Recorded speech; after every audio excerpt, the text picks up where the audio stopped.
Zainab Merchant, a graduate student at Harvard University and the founder and editor of the website Zainab Writes, was already anxious about traveling from Boston to Washington, D.C., for a speaking engagement. As a Muslim woman, she was all too aware of a frightening pattern in her travel experiences. But Merchant, who is based in Orlando, Florida, knew what to prepare for. She knew to get to the airport much earlier than the suggested 2 hours before her flight, since she expected Transportation Security Administration agents to pull her aside, rummage through her bags and subject her to additional pat-downs and screenings. She said the ordeal has been her new normal for the last 2 years. What she did not expect was for a TSA officer to announce to the other agents at the security checkpoint that she needed to take a deeper look after publicly patting down Merchant's groin area. Merchant said she resisted at first, telling the 2 TSA officers that she was on her period and therefore wearing a menstrual pad. She insisted that any additional screening be done in public, fearing that if she went into a private room without any other witnesses, the situation would only escalate. But according to Merchant, TSA officials refused and said that if she did not comply, state troopers who were on standby would intervene. Pressured into a private screening and forbidden to call her lawyer, she was led into a private room where TSA officers demanded that she pull down her pants and underwear, she told HuffPost. Horrified and alone, she acquiesced and revealed her bloodied menstrual pad, she said. After complying with the bizarre and intrusive request, she asked for the office's names and badge numbers to report the horrifying experience, but the TSA officers covered their badges with their hands and walked away, she said.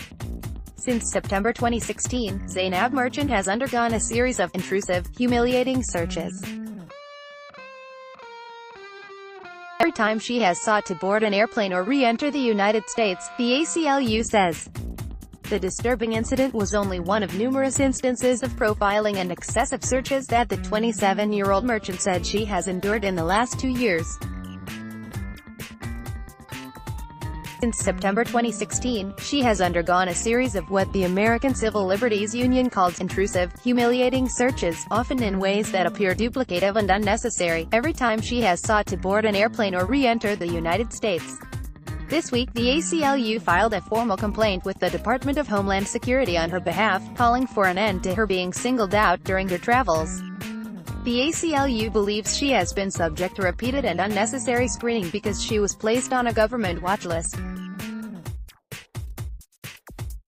Every single time, I was being put through extra screening, she said. It was the same exact thing every time. By the third time it happened, I realized this is not random. There is definitely a pattern to this, and I'm on some kind of list that is making me go through this again and again. The complaint, signed by Hugh Handyside, a senior staff attorney at the ACLU handling Merchant's case, details at least 10 times she was subjected to excessive searches by airport officials upon entering an airport, at a gate in front of other passengers and even during layovers. It also describes the time that the TSA called in an explosives unit to search her and her family despite having cleared her minutes earlier, and a time that a TSA worker called a team of dogs to search her and her bags. Border officials have questioned her about her religious beliefs, asked her whether she was Sunni or Shia, inquired about her thoughts about ISIS, and even pulled up her website and asked her why she criticized U.S. government policies, all of which raise serious First Amendment concerns, the ACLU said. According to classified government documents obtained by The Intercept in 2014, over 700,000 Americans were placed on a U.S. government watch list, the terrorist screening database. Those on the list, many whom are Muslim or have a Middle Eastern or Southeast Asian background and have no connection with any terrorist group, are singled out at airports by having SSSS for secondary security screening selectee stamped on their boarding passes and are repeatedly searched by security officials. We have every reason to believe that they are not just doing this to Zainab. We hear from other people presenting similar issues, Handyside told HuffPost.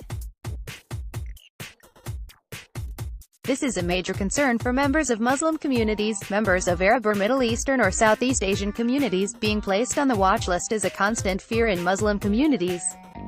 Last year, HuffPost documented the experience of 3 Muslim Americans who were placed on a government watch list and spoke at length about the difficulty of getting their names removed, let alone finding out why they were on it to begin with. In Orlando, where Merchant lives with her husband and 3 children when she isn't on campus, she tried to learn why she was placed on a watch list and what she could do to remove her name. She has written members of Congress pleading for help. When she did not hear back, she filed multiple requests with the Department of Homeland Security's Traveler Redress Inquiry Program, developed by the DHS for people who have been repeatedly identified for additional screening and want to have erroneous information corrected in DHS systems. Instead, she received a form letter from the DHS stating that it could neither confirm nor deny whether she is on any federal watch list.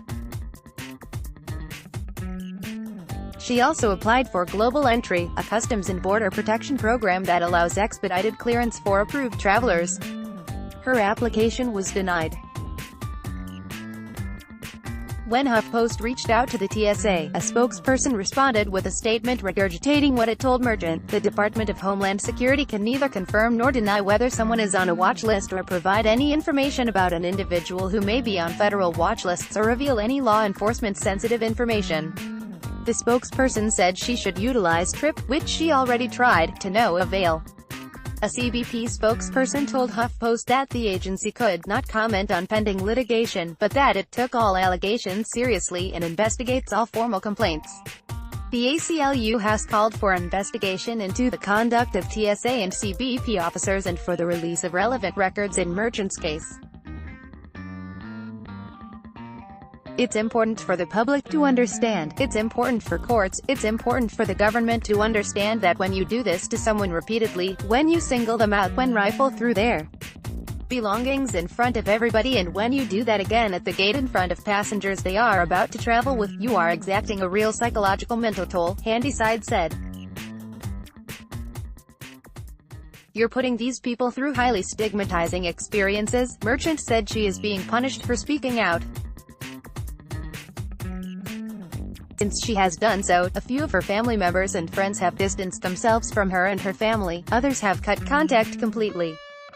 She said they have grown suspicious about why the government has deemed it necessary for her to be singled out every time she travels. I knew that there was some kind of watch list and so many people are on it, she said. But to find out that people are afraid to speak out because they don't want to be further targeted, and seeing so many of my own people and my own community members on this, I'm just very shocked. But she said she is hopeful that justice will be served and her name will be cleared. I hope that they hear us loud and clear, Merchant said. I'm not going to stop fighting for my rights. This is affecting us on a daily basis now. I'm not going to stop. I'm not going to give up, no matter what happens. I just want them to give us answers as to why this is happening and what I can do to rectify it, because I haven't done anything wrong. Just give us some answers. Download. Do you have information you want to share with HuffPost? Here's how.